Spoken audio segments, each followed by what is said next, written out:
2 million token context window. But what the heck is a context window and why is it so important when using AI? Welcome to Automate Your Agency. Every week, we bring you expert insights, practical tips, and success stories that will help you streamline your business operations and boost your growth. Let's get started on your journey to more efficient and scalable operations.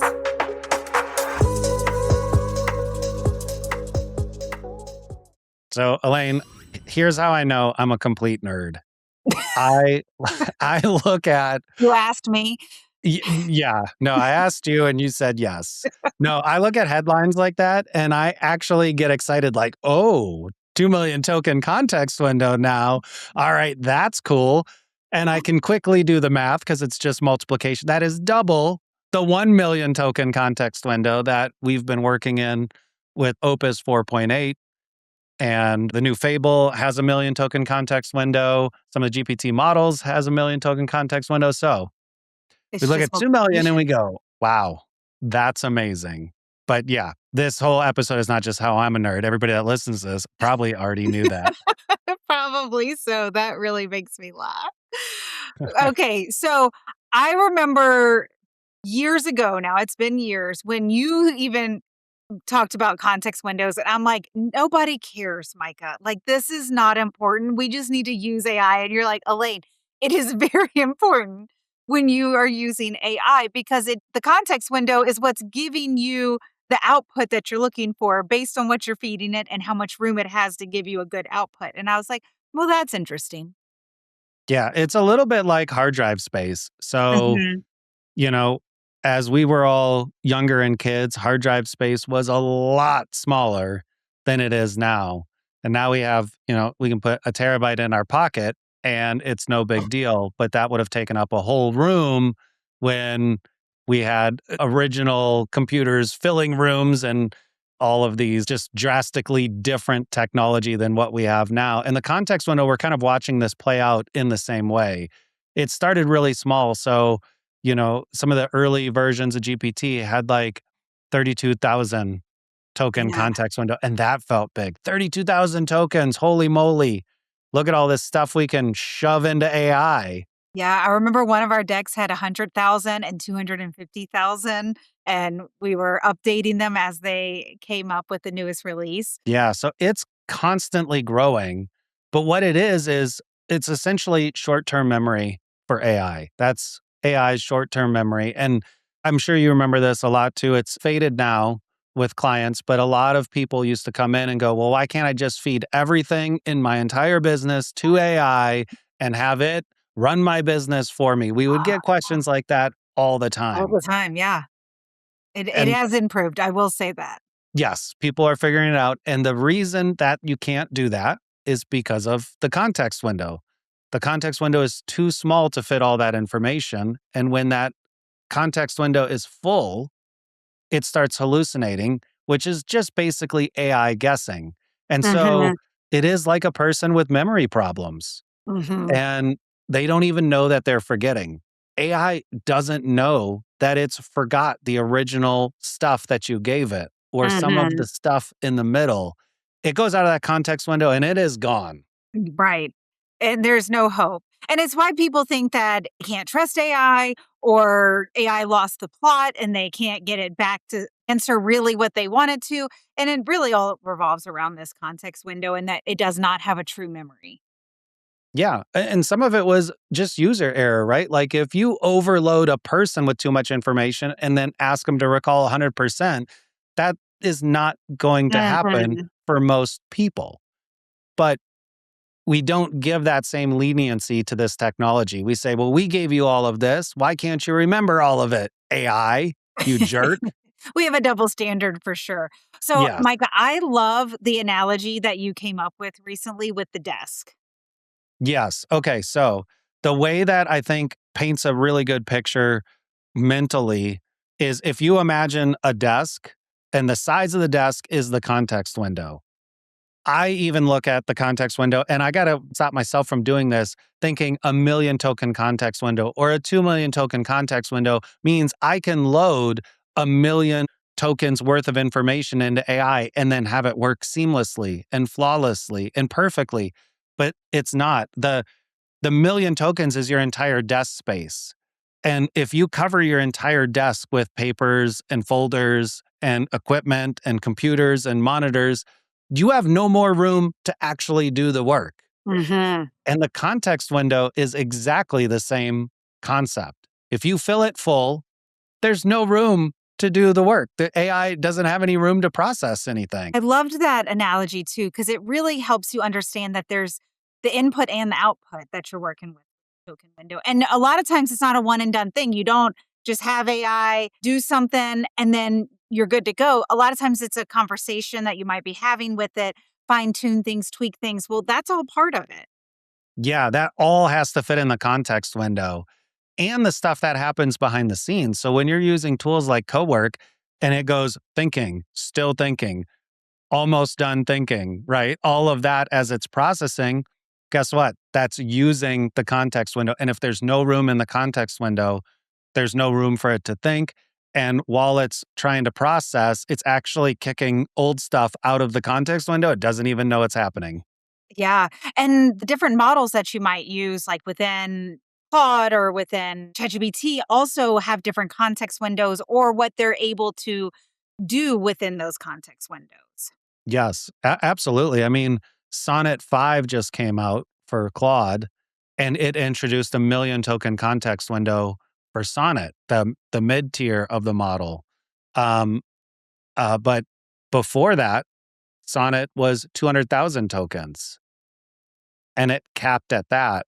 And so if you think about all the stuff that you're using AI for throughout the day, and especially with Cowork and definitely with code as well, but if we think of Cowork, right, you're loading a CLAUDE.md file if you have your file system set up correctly. You're loading additional context in as you're working. It might be doing web search for you. It might pull all this stuff in.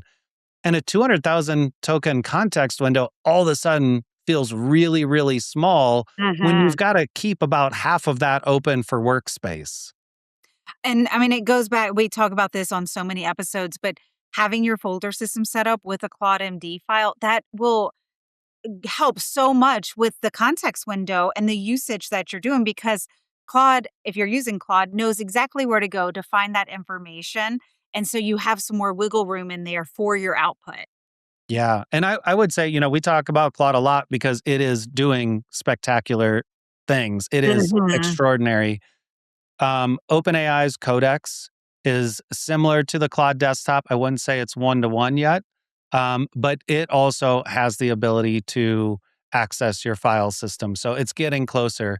Mhm. Google, with the announcement of Gemini and the 2 million token context one, you're right. That is a hard thing to say. That is a tongue twister. Um, that they're also introducing a desktop app. So the other players in this space and the other providers, they are all going the Cowork and the Claude desktop type direction. So if you're not using your file system now, I'm kind of echoing what you're saying, Elaine, but bringing it to the whole AI world, eventually you'll have to, because Mhm. that is where all this is going. And it's a huge boon to the context window approach, like you're saying. If you just use chat, you have to load everything in at once. Mhm. That eats up the context window. Your chat eats up the context window. It's thinking eats up the context window. And pretty soon, you're not getting the good results that you need to get out of this.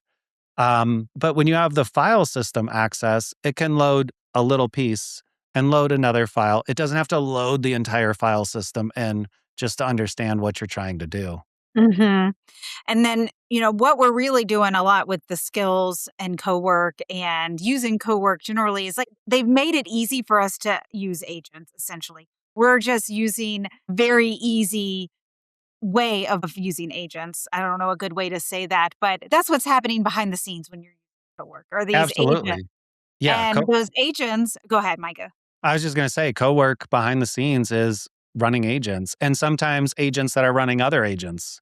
Yeah, I think about what we used to have to build as an agent now can be done within Cowork because it is an agent working behind the scene. They just made it wrapped up really nicely for everyday people.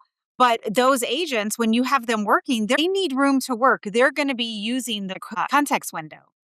Yeah. Let me throw something out there though, because this is where it gets really intriguing on the context window. If you're using a tool like Claude Cowork And let's say you're running Sonnet 5 as your model, you have a million token context window. Your main conversation is in that million token context window. But Claude Cowork is strong enough to say things like, and when you work with it, you'll see it Mhm. articulate this and essentially say, let me start up some subagents so they have their own context windows and it's not, filling up my main context window. And so Claude even has the strategy of saying, Mm. hey, if I start up three other agents to help me do this, then they each have a million token context window for each of them. They can Mm. process, pull in information, summarize it, and do an output that goes to the main context window. And now the main context window only needs a little bit more Mm. taken up because it's all happening in those subagents. That is pretty cool, Micah. I have not paid that close of attention when it's giving me the feed of what it's doing. So I appreciate that.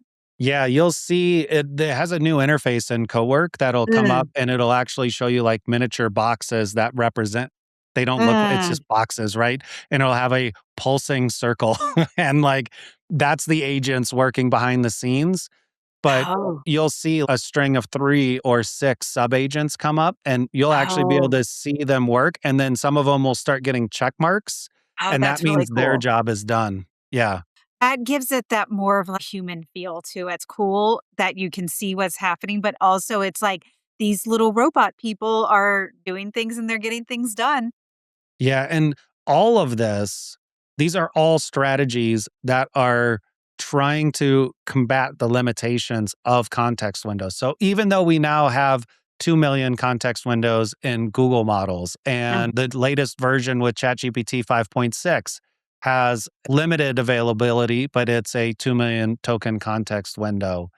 We just have to remember that eventually we won't worry about context windows like we don't worry about hard drive space too much.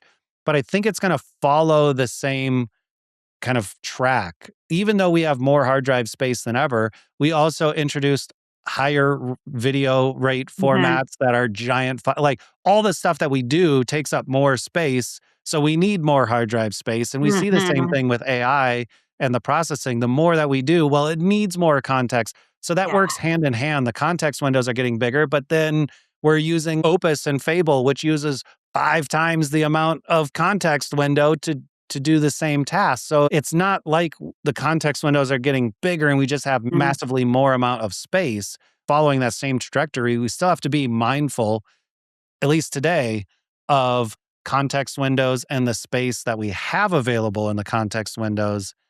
But at least we have these other strategies like the file system and subagents Mhm. that can be created to handle all of that. So I have an analogy for you.